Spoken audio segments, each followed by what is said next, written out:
Welcome to RV Out West. I'm your host, Brooks. My family of four's base camp is located in the beautiful Pacific Northwest, and our RV adventures radiate out from there. Please grab a mug of coffee and join us as we discuss RVing around the American West. From sweet camping spots, gear and equipment, to tips and tricks, we've got you covered. We are RV Out West. Joining me today is Chris Ronan, the Senior Public Relations Manager of Geocaching HQ, located here in Seattle, Washington. I'm really excited to speak with Chris because geocaching is something that my family has done and I've done with my children. And I'm looking forward to just having a conversation about geocaching. So Chris, thank you so much for joining us today. My pleasure. Thank you. Yeah. So first off, for any listeners who are not familiar with geocaching, can you just kind of start out and tell me a little bit about what is geocaching? Sure. So geocaching is essentially a high-tech game of hide and seek. Participants place a container, which is called a geocache, somewhere in the real world, and then they post the coordinates of the location and details about the geocache through geocaching.com. And then other players use the geocaching app or geocaching.com to find the container. Once they have found the container, they sign a logbook that is located inside the container, rehide it, and then use the app or the website to share a story about their experience. Geocaching has been around a very long time. So can you kind of give me a brief history of geocaching? Sure. Geocaching started in the year 2000, and that was when the US government effectively descrambled consumer GPS signals with the flip of a few switches. And so those consumer GPS devices were instantly 10 times more accurate than they had been the previous day. So all of a sudden you could get a location accurate to within 10 to 20 feet. And so there was a man in Oregon named Dave Ulmer who wanted to test the accuracy of these GPS devices. He hit a container, he marked the coordinates, he shared the information online, and then challenged somebody to find it. And 3 days later, somebody did. And so that was the start of geocaching. And a few months later, Jeremy Irish, who is one of the founders of Geocaching HQ, he launched geocaching.com. At the time, there were 75 geocache locations around the world listed on our website. And now, it's been almost 22 years later, there are roughly 3.3 million geocaches around the world. So tell me, what was in that first cache? The legend is there was a can of beans in there and just a couple other trinket type things is all that funny. It was. Yeah. So tell me a great story about geocaching. One of my favorite things that comes to mind, because I was just mentioning Jeremy Irish, one of our co-founders, another one of the co-founders is Brian Roth. And Brian actually met his wife at a geocaching event. You hear stories about this, about people either meeting each other through geocaching or they get married at a geocaching event. And in this case, Brian and his wife met at this event, and they host an event every 5 years or so to mark the anniversary, to celebrate having met each other with other geocachers. So it's fun stories like that. It's a very community-based game. That's one of the really neat things, is seeing people connect through this game, through these shared experiences. If I go to another country, which I have, I remember one time I was in Sao Paulo, Brazil, and I was looking for a geocache, and I saw these couple of kids. They were probably teenagers, 13, 14 years old, seemed like they were in the same location. They were speaking Portuguese, I was speaking English, but we were able to figure out that we were both there trying to find the geocache. And so we had this shared experience of trying to find it together and just kind of realizing we were part of this game that no one else around us knew what we were doing, but we got to have that experience together, which was really neat. What a fun experience to have with just random people on the street kind of thing. You had mentioned the geocaching events. Can you tell me a little bit more about kind of what are these events? Sure. So geocaching events can range from very simple meet and greet type things, and those happen fairly regularly, especially in an area like, we're based here in Seattle. In Seattle, there's almost always going to be at least one geocache event somewhere during the week in the Seattle area. What would you say is a common misconception about geocaching? I think if there was one, it might be that some people refer to it as a treasure hunt, and they then think that maybe there's something really valuable inside these geocaches, and that would not be generally accurate. I have found over 30,000 geocaches, and probably the most valuable thing I found was a $1 bill a couple of times, or a nickel or a couple quarters or something. It's Happy Meal toys, or it's little Plastic trinkets, yeah, or what plastic I've found. trinkets. Yeah, it's very family friendly stuff, and that's why kids often really enjoy it, because they like going through if there's a larger geocache container, sometimes it'll have those trinkets so they can maybe trade for something. I know my nieces and nephew have enjoyed doing that. So I would say that that's probably a misconception. And then from some of the earlier days, like back when the game first started, you really needed a dedicated GPS device to be able to play. And this was before the smartphones proliferated the world. And now you can play it right on your phone with an app.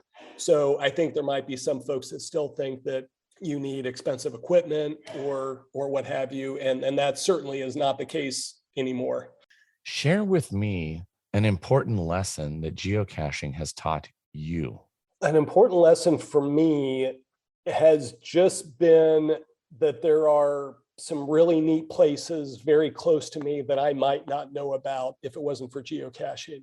I know when I first started playing the game, I grew up in the Kansas City area, and I moved here to Seattle about 8 years ago when I came to work for HQ. But I had been a geocacher for a number of years before I came here. And what I found myself learning, even though I'd grown up in the city and I thought I knew it really, really well, I would go to find geocaches and they would take me to a neighborhood or to a viewpoint or just to something that I never would have known was there before, because it wasn't in my regular stomping grounds. And it wasn't in, because a lot of us tend to get into a routine and we go to work a certain way, or we go to the places that we like to go a certain way, and we don't veer from that very often.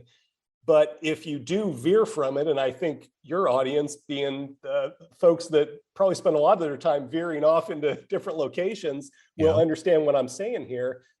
Once you veer off of your usual routine, you tend to discover some places that you never knew were there before, and it's really eye-opening. And so I think that's probably the biggest lesson for me, has just been to open yourself up to new experiences and new places. And geocaching has been something that's helped me discover those places without using a guidebook. I just plug in a geocache and go to it, and then wow, I never knew this was here. This is really cool. That makes a lot of sense. That's actually pretty fun. So then on that note, what are your 3 favorite caches you've ever found? Oh my gosh. My three favorite caches. The one that comes to mind first for me is always when I was in Hawaii one time, going to the summit of Mauna Kea. And there's not a physical cache on the top of the mountain, but there is what's called an earth cache. And so an earth cache is earth caching is a partnership between Geocaching HQ and the Geological Society of America. And an earth cache takes you to a location where you learn an earth science lesson of some sort. And you answer questions. And when you answer the questions, that's how you log your find, quote unquote. And there is an earth cache on the top of Mauna Kea. I was there at sunset, and it was just absolutely spectacular. I don't know that I would have gone up there if it wasn't for geocaching, because usually you go to Hawaii and you think about beaches, and it was just amazing. And then it's hard because I found so many. I mean, just this weekend, I went hiking with a friend north of Seattle, and there's a place called Pilchuck Glass School. I don't know if you've ever heard of it. I have. I've been to in August, they opened the school up. Did you know you've actually been there? I've been there. So I grew up on Camino Island. Okay. And so as a kid, they open up the Pilchuck Glass School. I believe it's in August for 1 week to the public. And all the artists are there. They've got all their different pieces of glasswork that they've done. And then you can go and like walk around the school, and it's an open house is the best way to put it. Well, I'm glad I mentioned that then, because It's so cool up there. I didn't actually get to go to the school because you have to have an appointment to go to it, but there are miles of hiking trails on the property there, and there are some geocaches. And so I went up there and with a friend, and we went hiking around, and the geocache that we were focused most on was this. It took you to this viewpoint with a sculpture there that just seems very randomly placed. You just I've been there. I've been to really? that sculpture. Yeah. Okay, yeah. so you know exactly what I'm talking about. It's got this beautiful. amazing view of Puget Sound and the Olympic Mountains off in the distance, and this really cool sculpture. And so again, it was like, I don't know that I ever would have thought to go to this place if it wasn't for that. And now that I've talked to you, I want to make a note to check out that open house if they still have it. Yeah. Okay. Sorry, I interrupt. But now that was two. So you got Pilchuck. Another one that comes to mind for me, it wasn't even that great of a geocache, to be honest, but I was in Germany maybe 3 or 4 years ago before the pandemic, and someone who lived in Munich, a friend, was taking me around to find some geocaches, I don't know, within an hour or so of Munich. And it got to be about 2 o'clock in the afternoon or 3 o'clock. And he said, have you ever been to Italy? And I said, no, but why are you asking? And he said, well, do you want to go? And I had no sense of how far we were from Italy, or how I know things are somewhat close together in Europe sometimes, but even so, I was a little taken aback. And I said, I guess, I mean, I don't want to get back at 2 a.m. or something. He said, oh, no, I'll have you back at the hotel by 10 or 11 o'clock. But if you want to go to Italy, we can go.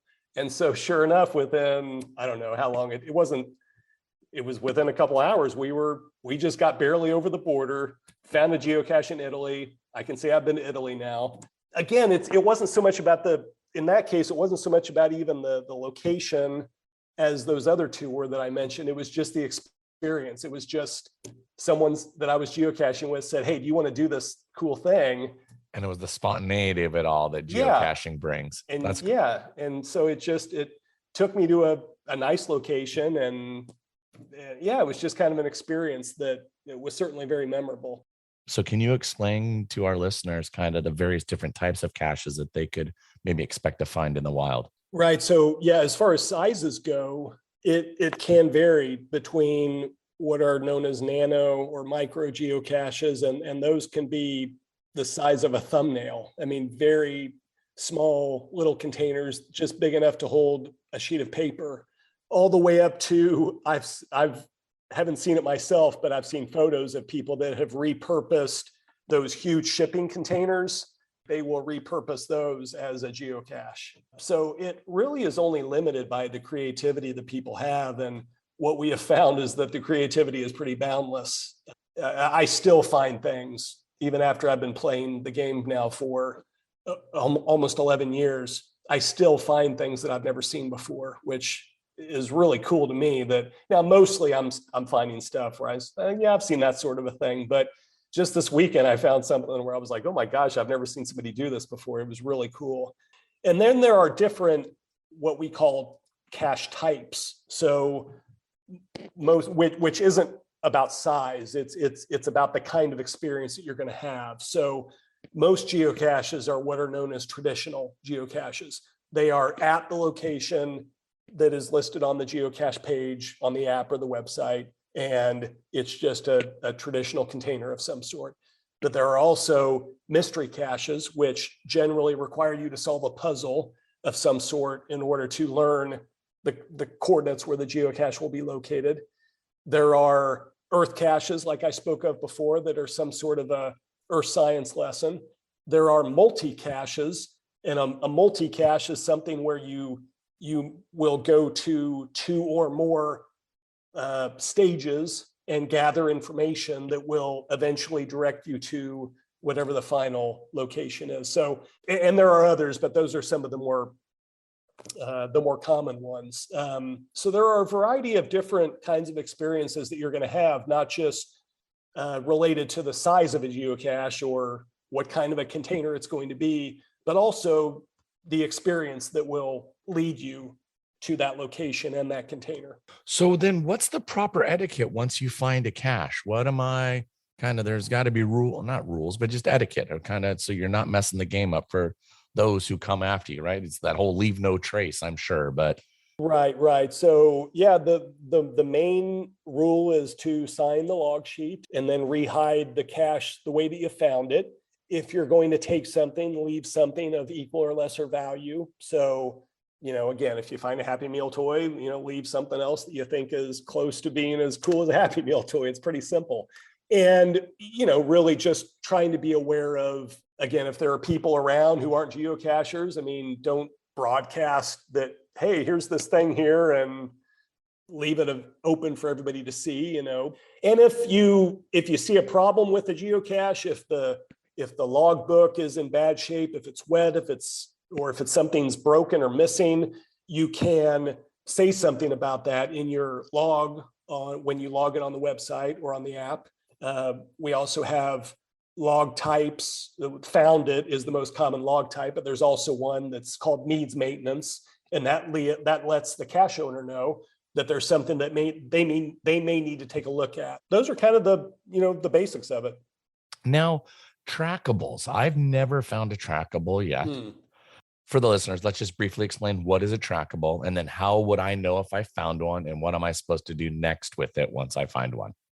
Yeah, so trackables are physical game pieces that move from geocache to geocache, and each of them has a code on it that allows you to look it up using the app or the website. So, and usually it's like a metal tag, and they can be much more creative than that. There are actually people that have gotten tattoos with a geocaching trackable code on themselves. And so there are actually human tattoo trackables, which is amazing.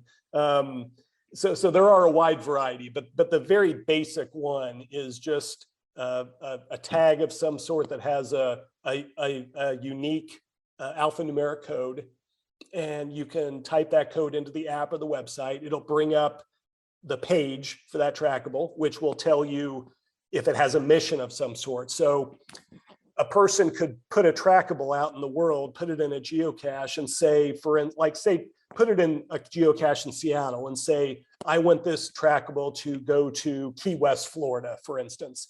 And a person, if they came to that geocache and found that trackable, they would see, oh, it wants to go to Key West.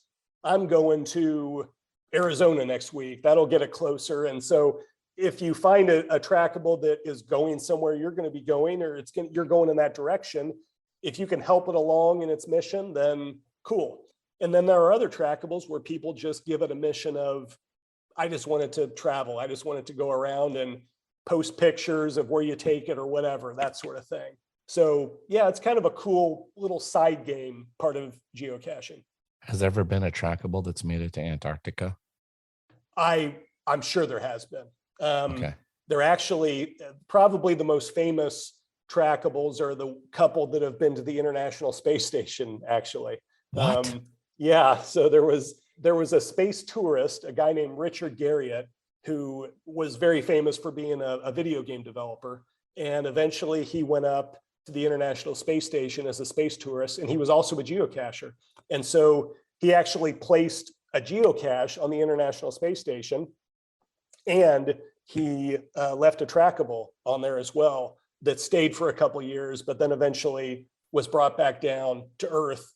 But the geocache is still there. It's only been found one time by one of the NASA astronauts. There's a geocache on the International Space Station. There are two trackables that have been up and back. And there is actually the Mars Perseverance rover. Yeah. You may remember that. Yep. There is a trackable code on the Mars Perseverance rover,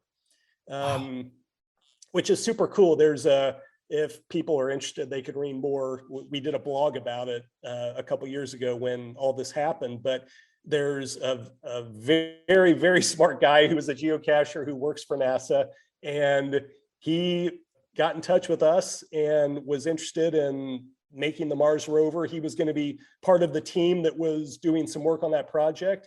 He thought it would be cool if they could integrate geocaching into the project. Eventually, we were able to do that. And so there is a trackable code on the Mars rover, which is super cool. That is amazing. Yeah. And I hope an alien finds it and logs it. That would be so cool. If I notice I'm out camping, I'm out RVing or hiking or doing my exploring, and there doesn't seem to be any caches in the area, in a nutshell, kind of what are the, can I start one as a newbie, or kind of what are the rules about starting a cache if you see there isn't one? So, yeah, so a couple of things to keep in mind in a situation like that.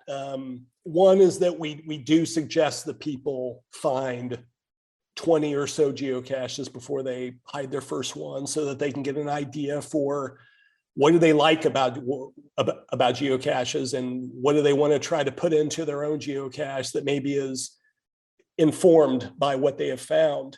If you're traveling, one of the things to remember is that when a person places a geocache, they are agreeing to maintain that geocache. And so if you're going to a place that you don't think you'll be coming back to again, then putting a geocache there probably isn't the best idea, because it's going to need some sort of maintenance. So unless you can find a local person that can help you take care of it, it's usually best to place a geocache near where you live. Is there anything new to share, or that you can share, about kind of the future of geocaching, the direction geocaching is going, or any new, I don't know, anything new that you could share about the future of it? Well, probably the newest thing, and this is, I think certainly of interest to travelers and people who are RVing and what have you, is that we do have an app called Adventure Lab. And Adventure Lab kind of takes the principles of geocaching in terms of the exploration and the discovery and the adventure aspect of the game, but there is no physical container with Adventure Lab. So if you download the Adventure Lab app, it uses the same login information as your geocaching account, but it will take you to, just examples for here in Seattle. It'll take you to places like Pike Place or University of Washington, or there's dozens of them around the city, and they're usually 5 locations.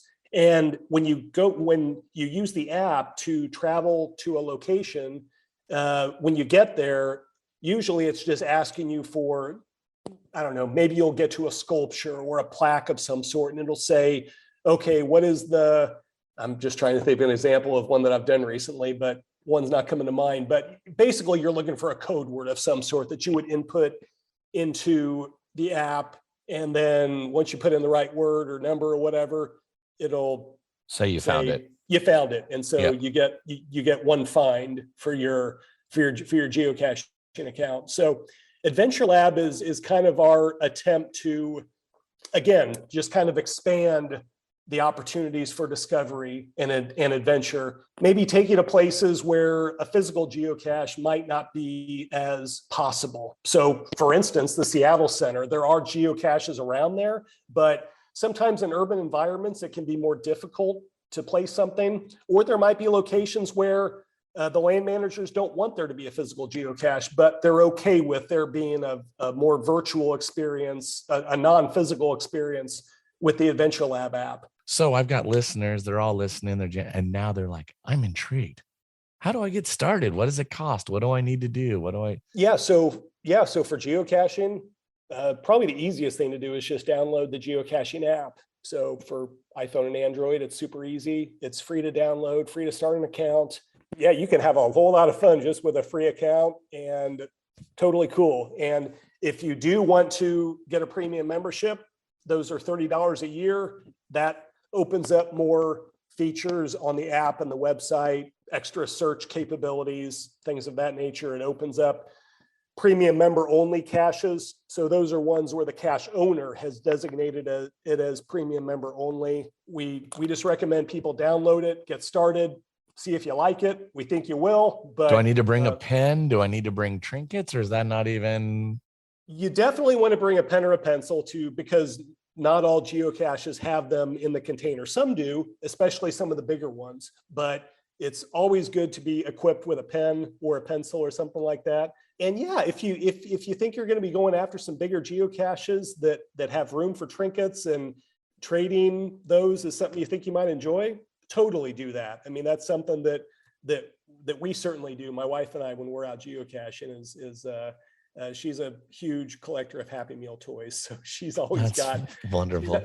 She's always got a couple of those extra that she can carry along with her. And if she sees something cool, then she might trade. So yeah, that's a fun thing to be able to do while you're out caching. Any parting words that you would like to share? I'm very envious of folks that are out in their RVs and traveling the country and the world. And geocaching is such a cool place to learn about new locations that you might not have known about, or to revisit places that you've already been before. So I think it's such a cool add-on to those kinds of trips. And then if people want to follow along on you and your wife's adventures, can they find you on Insta? Well, obviously they can follow Geocaching on Instagram or Facebook or any of the socials. But what about if they want to follow your adventures? Yeah, so my username on Geocaching is Rock Chalk. So if you go to Geo Rock Chalk, that is my Instagram handle. And I do often share pictures when I'm out geocaching.